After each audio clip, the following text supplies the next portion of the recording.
kebocoran data kembali terjadi. Sebanyak 17 juta pelanggan PT Perusahaan Listrik Negara atau PLN diduga bocor dan diperjualbelikan di situs hacker.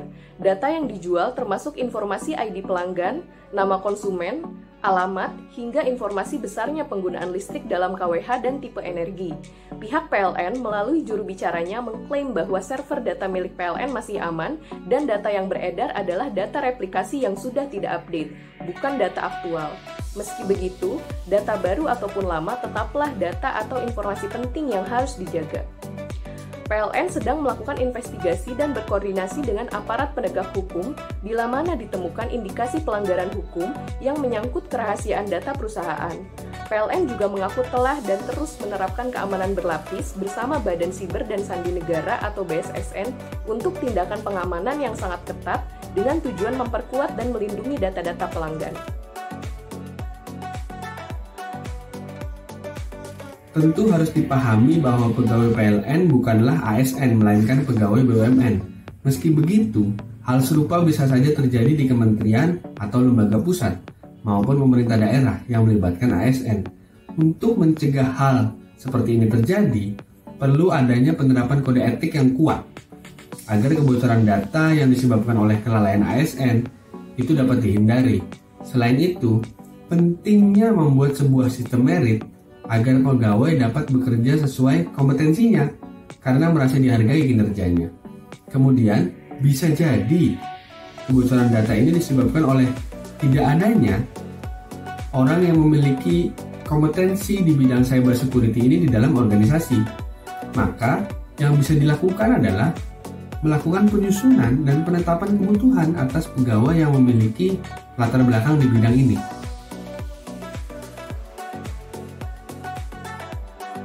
Isu kebocoran data tersebut mencerminkan pentingnya literasi digital publik termasuk bagi para ASN. Salah satu dari 8 nilai SMART ASN merupakan penguasaan teknologi informasi, di mana seorang ASN diharapkan tidak hanya dapat mengoperasikan perangkat digital, melainkan juga dapat memanfaatkan teknologi digital dengan penuh tanggung jawab.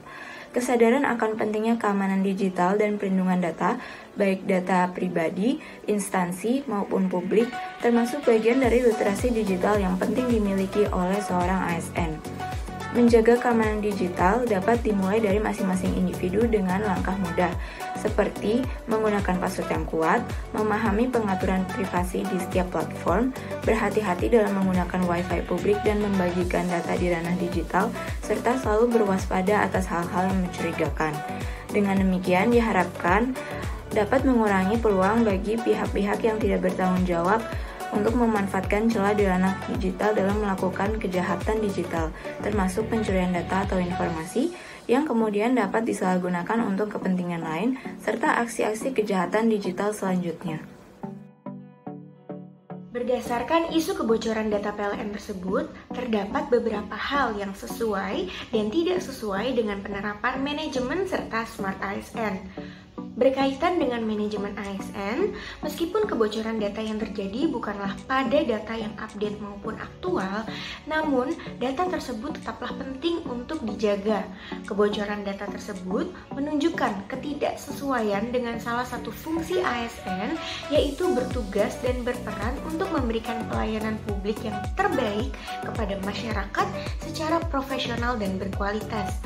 Hal ini dikarenakan munculnya isu kebocoran data tersebut mengakibatkan adanya kekhawatiran di sisi masyarakat sebagai pengguna layanan dan anggapan bahwa pelayanan yang diberikan oleh perusahaan kuranglah profesional. Meskipun begitu, tindakan PLN untuk segera melakukan investigasi dan koordinasi dengan pihak berwajib menunjukkan bahwa hal ini sesuai dengan kode etik dan kode perilaku ASN. Dalam kasus ini, perusahaan berusaha untuk jujur dan bertanggung jawab atas permasalahan yang terjadi. Perusahaan tidak menutupi isu permasalahan yang beredar dan secara sigap melakukan tindakan lanjutan dengan menerapkan pengamanan yang sangat ketat dengan tujuan untuk memperkuat dan melindungi data-data pelanggan. Berkaitan dengan Smart ASN, kasus tersebut tidak sesuai dengan salah satu nilai Smart ASN, yaitu penguasaan teknologi informasi, karena kurangnya sistem keamanan perusahaan dalam menjaga data-data pelanggan. Di sisi lain, kesigapan perusahaan dalam mengatasi permasalahan tersebut mencerminkan bahwa adanya kesesuaian dengan dua nilai Smart ASN. Yang pertama yaitu hospitality dan yang kedua adalah integritas. Perusahaan berusaha untuk terbuka kepada seluruh pelanggan dan menginformasikan perkembangan permasalahan ini dengan jelas. Tujuannya adalah untuk meredam kekhawatiran masyarakat akan permasalahan yang terjadi. Setelah mempelajari isu di atas, kelompok kami merekomendasikan beberapa hal sebagai berikut. Yang pertama, kelompok kami memandang perlunya instansi untuk melakukan pengembangan terhadap kompetensi pegawainya, khususnya terkait literasi keamanan digital. Mengapa?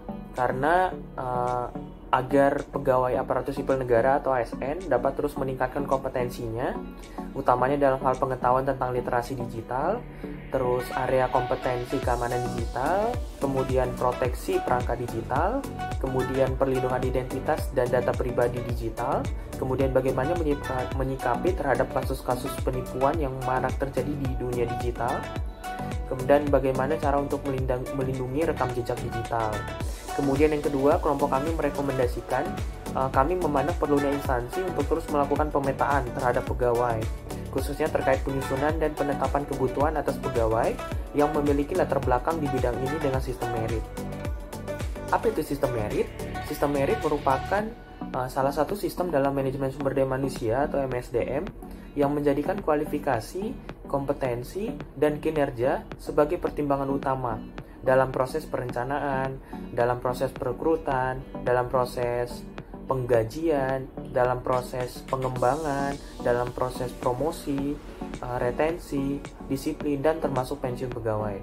Dengan demikian diharapkan dapat menghindari terjadinya kembali isu serupa di masa yang akan datang atau di masa depan. Demikian, terima kasih.